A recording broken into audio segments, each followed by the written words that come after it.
실수로든 뭐든 사람을 죽게 해도 성폭행 같은 흉악한 범죄를 저질러도 법원 판결에 따라 법적인 처벌만 받고 나면 먹고 사는데 큰 지장이 없는 직업이 있습니다. 바로 의사인데요. 오늘 국회에서는 의사의 형사 범죄와 면허 규제의 문제점이라는 주제로 토론회가 열렸습니다. 실제 문제가 많아 보인다는 것이 토론회를 다녀온 저희 법률방송 취재기자의 말인데요.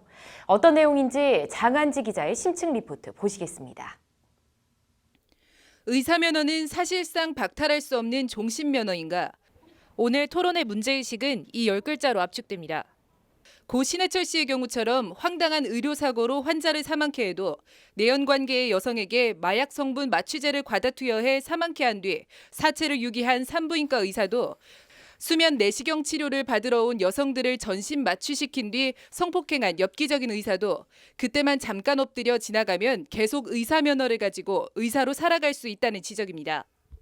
의료사고로 환자를 사망하게 하거나 환자에게 성범죄를 저지르는 등 심각한 범죄 행위로 인해서 유죄 판결을 받은 의사가 계속해서 의사 면허를 가지고 진료 행위를 하는 것이 현재 법 테두리 안에서 가능하도록 되어 있기 때문에 이 같은 일이 가능한 건 현행 의료법의 의사면허 취소 조항의 구멍 때문입니다. 의료법 제8조 의료인의 결격 사유를 규정한 조항입니다. 의료 관련 법령을 위반해 금고 이상의 형을 선고받고 그 형의 집행이 종료되지 아니하거나 집행을 받지 아니하기로 확정되지 아니한 자라고 돼 있습니다. 거꾸로 보면 의료 관련 법 위반이 아닌 경우 횡령이나 배임 같은 경제범죄, 의료사고로 인한 사망 같은 업무상 과실치사, 심지어 성폭행 같은 흉악범죄를 저질러도 원론적으로 의사면허를 박탈할 근거가 없는 겁니다. 사상 등 일반 형사범죄로 금고 이상 처벌을 받아도 의사면허에 영향이 없습니다. 변호사는 물론 대부분이 전문직의 경우 금고 이상 처벌을 받으면 등록이 취소됩니다. 실제 변호사나 회계사, 법무사 등 다른 전문직의 경우 형사범으로 금고 이상의 형을 선고받으면 면허가 취소됩니다. 그런데 의사와 치과의사, 한의사 등 의료 전문직만 유독 이런 조항이 없는 겁니다. 실제 2016년 기준 최근 10년 동안 강간과 강제추행 등 성범죄로 검거된 의사는 모두 747명인데 반해 행정처분은 5명에게 주어진 자격정지 1개월이 고작인 것으로 나타났습니다. 처벌이라고 하기도 민망한 말 그대로 종신면허 철밥통인 셈입니다. 그리고 의사들과 어떤 상담을 하면서 조언을 해줄 때 형사범죄를 저지르더라도 의사하는 데는 상관이 없으니까 그냥 크게 신경 안 쓰셔도 됩니다. 이렇게 제 스스로 상담하는 이 모습을 보고 매우 부끄럽다는. 나아가 현행 의료법은 의사면허가 취소되더라도 취소의 원인이 된 사유가 없어지거나 개전의 정이 뚜렷하다고 인정되면 면허증을 재교부할 수 있도록 규정하고 있습니다.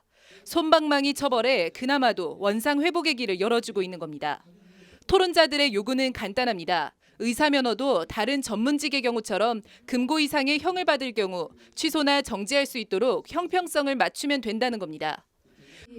의료인 진료 행위가 국민한테 많은 문제나 건강회계에 되게 중요한 문제이기 때문에 국민 의견 수렴이나 아니면 각계 의료계 현장에 의사 선생님들을 비롯해서 여러분들하고 같이 논의를 하고 좋은 해법을 만들어 나가는.